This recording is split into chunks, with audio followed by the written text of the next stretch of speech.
Hi, folks. This is Daniela Cambone for ITM Trading. And before we get to my segment today, I just wanted to take a second to recognize the fact that we cover a lot of in-depth material on this show, and we get so many questions about folks that don't know how to navigate the current system. They don't know what to do with all this information. You know, when we hear about the rise of central bank digital currencies or the rise of BRICS nations, what is one to do? We get so many questions about what people can do. Not everyone knows whom they can trust. And I just wanted to share that one of the big reasons I joined ITM Trading was because of their level of research and how they help people plan strategically.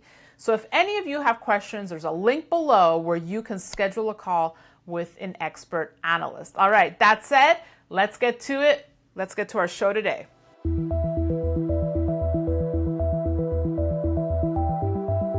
Hi, this is Daniela Cambone. Welcome back to the Daniela Cambone Show here on ITM Trading. Well, today we are catching up with Nomi Prins. She is the best-selling author of Permanent Distortion and Collusion, How Central Bankers Rigged the World. Perfect guest ahead of the much-anticipated Federal Reserve meeting today. Nomi, so good to be with you.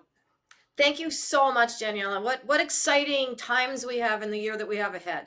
Well, yes, and I want to get to that point because I know that you have five important points to watch for 2024. You say that this is a different year, a peculiar year, and we're probably going to get to why you think that. But first, your thoughts on Jerome Powell and the Federal Reserve. Is QT over, Nomi? And is it time to start the timer for quantitative easing? Yes. Now here's the thing. We I do not expect the Fed to cut rates at this first meeting out the gate. I don't actually expect them to cut rates until the second half of the year because though we've seen some abatement in inflation, I don't think that Jerome Powell wants to make a mistake. I think he wants to be extra cautious. But that brings us to QT and QE because that's sort of the back doorway to ease monetary policy before a specific rate cut. And here's what I was looking at, Daniela. So Yes. their book is at about 7.6, $7.7 trillion. Now that is Right. down from the almost $9 trillion that it was at the height of COVID, where they basically more than doubled it from the $4.1 trillion it was the January before COVID. So during that time, it's not done. It's not down a lot. But what's interesting is that what we've been seeing from these meetings, especially the one in December, is that the Fed governors and the other people on the FOMC committee are talking about QE. And there's two reasons for that. One is banks are still flailing. We know that the regional banks are not healthy yet. They're still sitting on loss-making treasury bonds and they're still seeing deposits fly out the window. So what they're doing is they're borrowing from something the Fed set up last March when we had a banking crisis, which is a bank term funding facility and a program.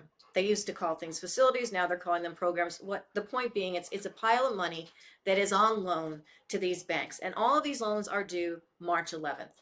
I don't think that's going to happen. I don't think they're going to close that funding March 11th, which means it's going to stay on their books. They cannot QT while they are kind of keeping open what is basically a QE or a money printing availability fund for banks. So I mean, it sounds like what are they going to do then? So what I think they're going to do is I think they're going to extend that facility first of all, that program, because it was supposed to be just for 1 year. The idea was that, we had these three major bank fails last March. The Fed was going to open its books, which it did. It printed at the time up to $300 billion, even though it was technically in QT mode last March, printed the money anyway, just didn't tell anybody. I think there's a possibility they do some of that again. And rather than end the program, which they said they would do a year ago, this March 11th, I believe they're going to extend it.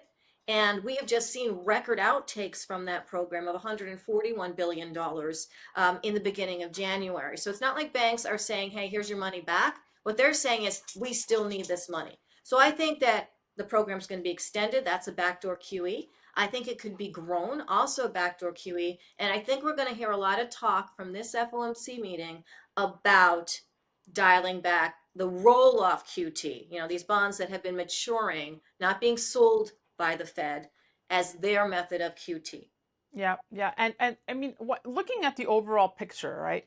I mean, I was talking to Lynette Zhang about this. I mean, there's such different narratives coming out of mainstream media. I mean, we have U.S. consumer confidence climbing to highest since end of 2021. I mean, the Fed's obviously looking at this, but on the flip side, we have all these layoffs. I mean, just now UPS to cut 12,000 jobs. I mean, so the question I think is the economy robust and healthy or not? Yeah, and that is an excellent question, and obviously it depends who you ask. So when we see that those consumer confidence numbers are up in general, and consumers are buying in general, they are doing so at record debt levels. And not only are these debt levels record, but the interest rate for the debt is also at record high. So what that means is as these layoffs, as these job cuts kind of filter into people and to their families, it's going to be harder and harder to come up with the excess money, the excess cash to pay off these credit bills. And what we've also seen is that a lot of the credit card debt is about basic needs. There's credit card debt that's risen for healthcare, credit Yes. card debt for utilities, credit card debt for food. People never used to use their credit cards for food, Danielle, and now they're using them for food. So Yes. this all comes across as looking very healthy, but it's actually like, a sort of veil of health covering this potential rot. And to that point, because I know you tweeted about it as well, it's directly from an article from the Wall Street Journal that says from fuel and groceries to hotels and airline tickets, U.S. consumers are putting more purchases on credit cards and taking longer to pay them off. The four biggest U.S. banks reported higher credit card spending in 2023 compared with the previous year.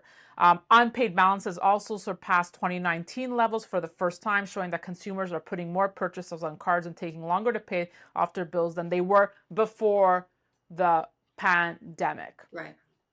Right. And Um, again, and they're doing so at a greater cost. So they're pushing stuff into the future. They're making these purchases now. And that allows retailers as well. I mean, even if you take out food and utilities and health and the basic needs that they're now paying for, people are paying for.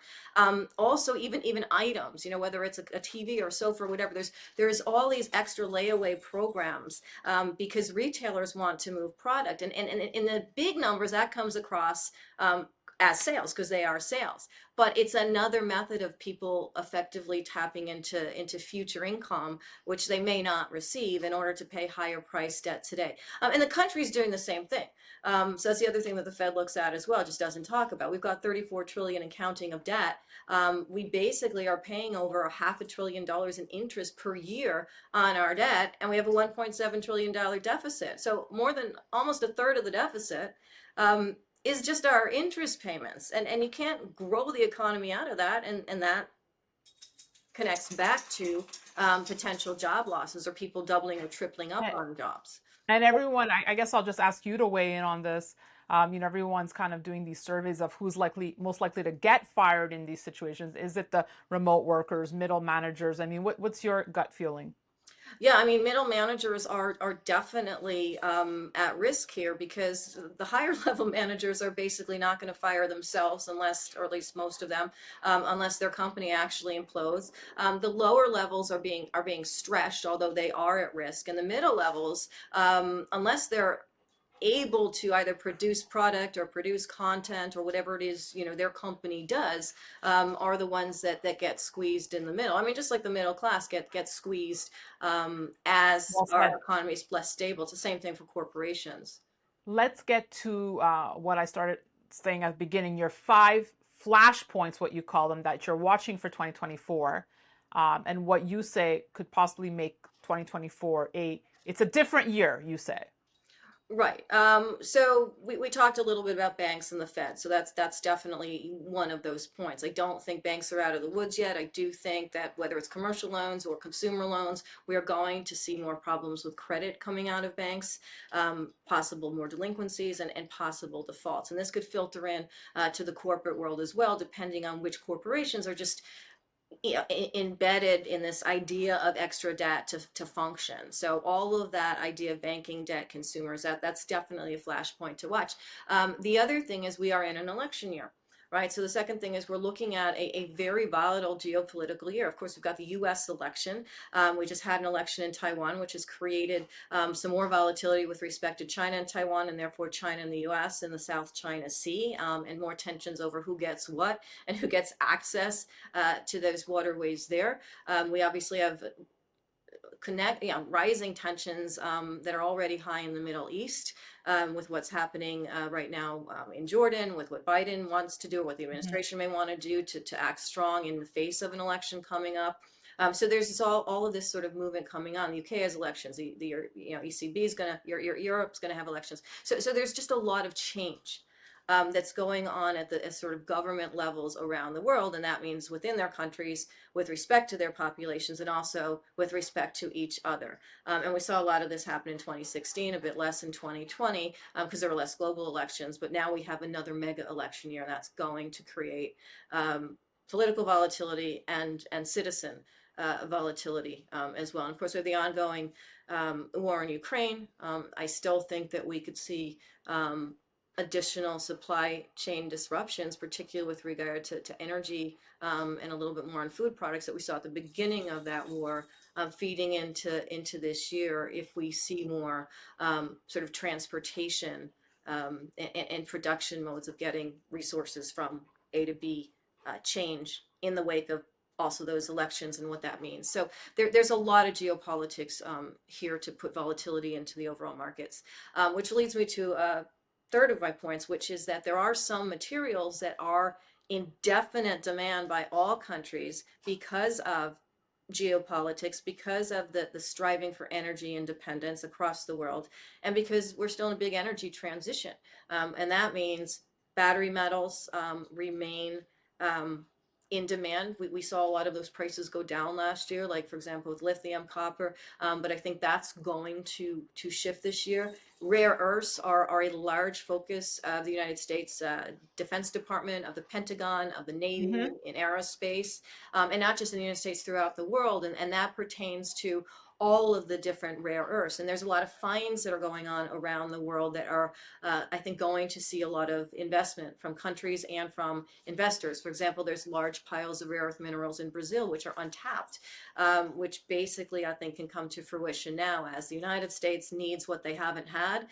China is doubling down on what they do have, and we're going to see a lot of flux from what's going on underneath the earth over the earth.